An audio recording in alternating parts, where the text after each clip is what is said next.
Hello everyone, welcome back to the channel. Today we're taking a look at a couple more Black Series figures. And these two figures are sort of elite troopers that are part of the newly forged Empire. And I'm going to talk about each of these, and I'm reviewing them together just so I can show you some of the differences. Basically, these come from two different time periods of Star Wars.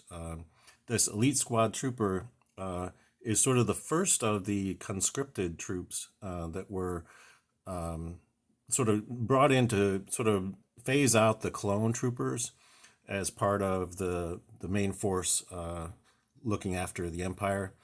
And so I don't want to give away too much in case you guys haven't watched The Bad Batch. But this particular trooper is one of a squad of troopers that basically makes an appearance in that show. And their armor is very similar to clones, but it's sort of done in the sort of this gray cast with a green visor. And then over here we have the Death Trooper, which first appeared in Rogue One, but then also made a reappearance in The Mandalorian as the protector of Moff Gideon.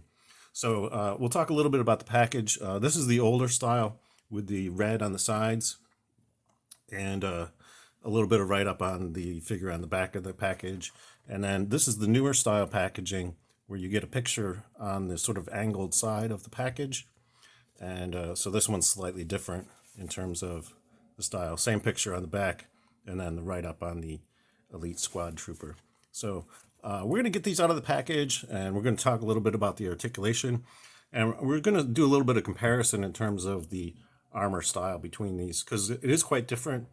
And so we're going to talk about that. So stay tuned. Okay, so we got these figures out of the package now, and we're going to take a look at each of them.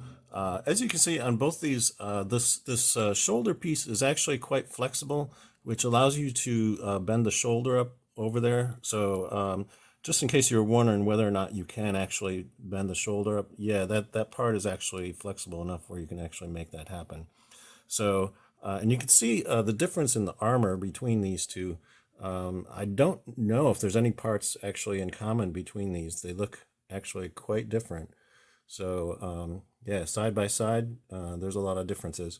And as you saw, they can stand on their own. They're a little top heavy, but yeah, you can get them to balance even without a figure stand. So we'll go over articulation on these. You can see on the head of this, you get a little bit of front and back. You get some side to side and rotation at the head.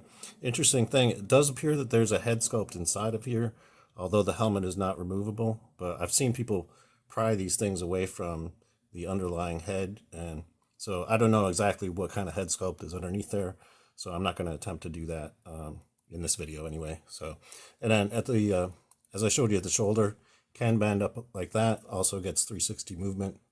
At the elbow, you get articulation, you know, back and forth. It's not double jointed, but you get some articulation and a pivot there. At the wrist, you get swivel and some articulation back and forth. And he will hold the blaster, obviously. Both these figures hold their blasters just fine.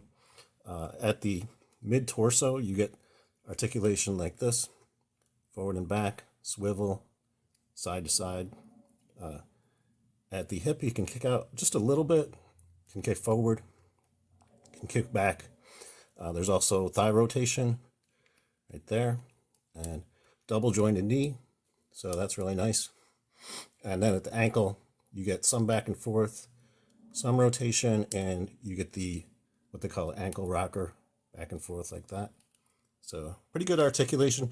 And you'll notice on the this other trooper, the Death Trooper, the articulation is quite similar actually. So you can see, again, that will bend up all the way. You just have to let that part go up and over, and you can get the thing up to a 90-degree angle. Same with the articulation on the elbow, swivel and bend. Same on the wrist. And at the head, you get some back and forth. Not too much side to side, but also swivel. At the mid-torso, you get side to side, a little front and back, and swivel. At the hip, you can kick out quite a bit, actually. And again, double jointed knee. You get the thigh swivel as well. and same sort of foot articulation, a little bit of front and back. Actually, it'll bend quite a bit back as you get that kind of articulation, and side to side, and the ankle rocker as well. So yeah, really good articulation on these. Like most Black Series figures, they're designed to move around quite a bit, and for the most part, I haven't seen too many of these things break, but you do want to be careful as you're manipulating the articulation that you don't force things too much. And I just wanted to show these together, do a little comparison on the armor pieces. Again, it looks like they're mostly unique. I don't see a lot of similarities in terms of reused parts, so they look pretty much completely unique to each other. That's pretty much all I have for you today. If you enjoyed this video, please give it a thumbs up. Your support is much appreciated. And if you'd like to see more reviews of Black Series figures in the future, think about subscribing to the channel, because I will be covering more of these from my collection in future videos. Until next time, I hope you're having a great day, and may the Force be with you. Thanks for watching.